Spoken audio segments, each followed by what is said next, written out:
اب اس پر انہوں نے چوتھے نمبر پر جو دلیل پیش کی ہے وہ یہ آیت پیش کی ہے فلا وربک لا یؤمنون حتی یحکموک فیما شجر بینہم ثم لا یجدوا فی انفسہم حرجا مما قضیت ویسلموا تسلیما۔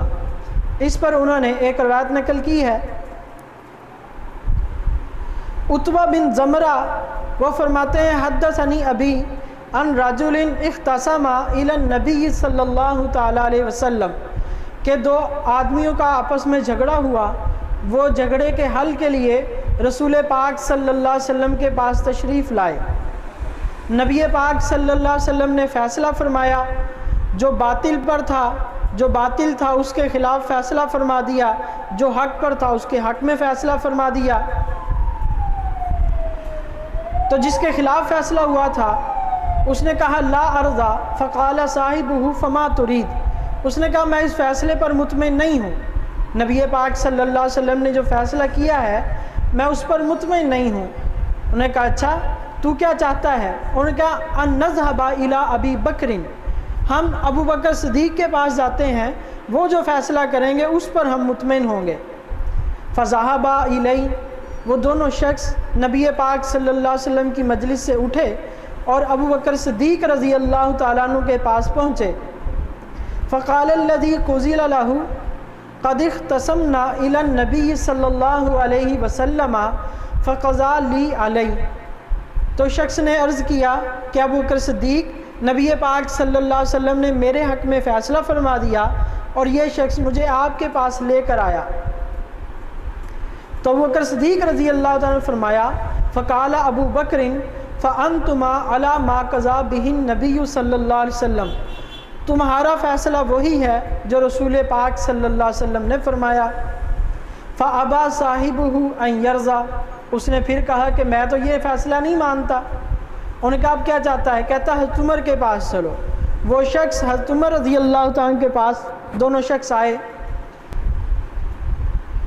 آ کر کہنے لگے، سوال کیا اور بتلایا کہ یہ معاملہ ہوا۔ فسأل عمر رضی اللہ تعالیٰ عنہ فقال کذالک، تو حضرت عمر نے پوچھا اسی طرح ہی ہیں؟ انہوں نے کہا بالکل اسی طرح، واقعہ سنایا تھا پچھلا۔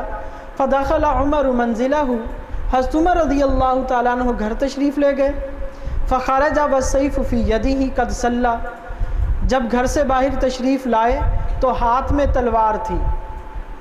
کیا کیا؟ فضرب بہ رأسہ الذی ابا ان یرضی، تو جس شخص نے رسول پاک صلی اللہ علیہ وسلم کا فیصلہ نہیں مانا تھا اس شخص کی گردن کو اڑا دیا، اس کو قتل کر دیا۔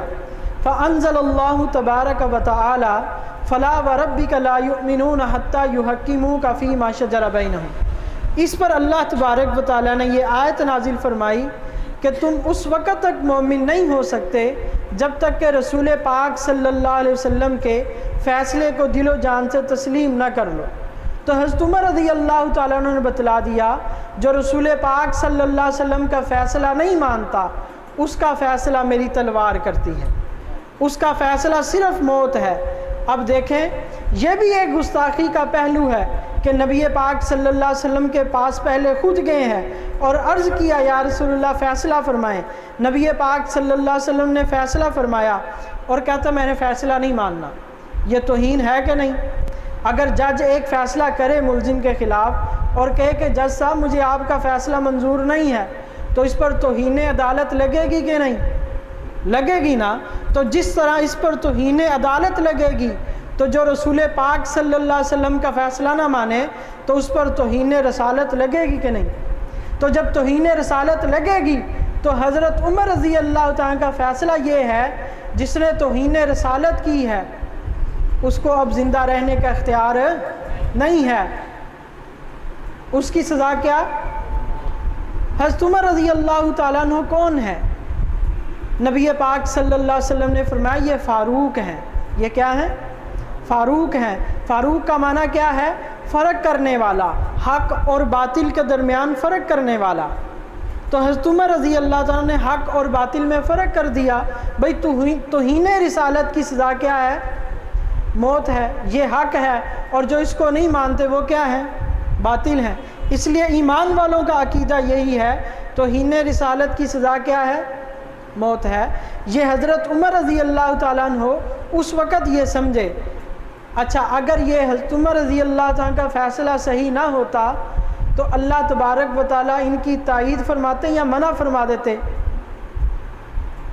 نبی پاک صلی اللہ علیہ وسلم کے پاس یہ بات پہنچی، یا رسول اللہ اس طرح ہوا کہ حضرت عمر نے تو اس کا سر قلم کر دیا، تو نبی پاک صلی اللہ علیہ وسلم نے یہ نہیں فرمایا کہ عمر تم نے غلط کیا ہے، توہین رسالت پر یہ سزا نہیں دینی چاہیے، یہ تو سختی ہو جائے گی، بلکہ نبی پاک صلی اللہ علیہ وسلم نے کیا فرمایا؟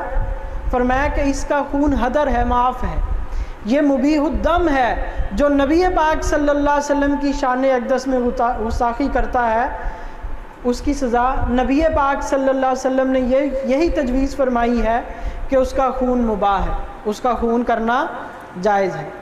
تو یہ ایک آیت مبارکہ، اس پر یہ دو حدیثیں، ایک حدیث میں یہ واقعہ آتا ہے کہ وہ شخص پہلے نبی پاک صلی اللہ علیہ وسلم کے پاس گئے، پھر حضرت صدیق کے پاس، پھر حضرت عمر کے پاس، اور دوسری روایت میں یہ آتا ہے کہ نبی پاک صلی اللہ علیہ وسلم کے پاس، پھر سیدھا حضرت عمر فاروق رضی اللہ تعالیٰ کے پاس آ گئے۔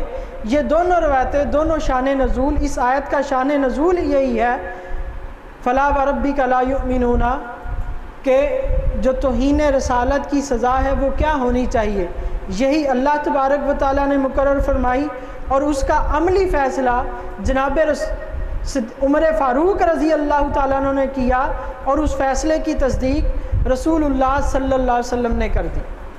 تو یہ ایک آیت سورہ نساء کی آیت نمبر 65۔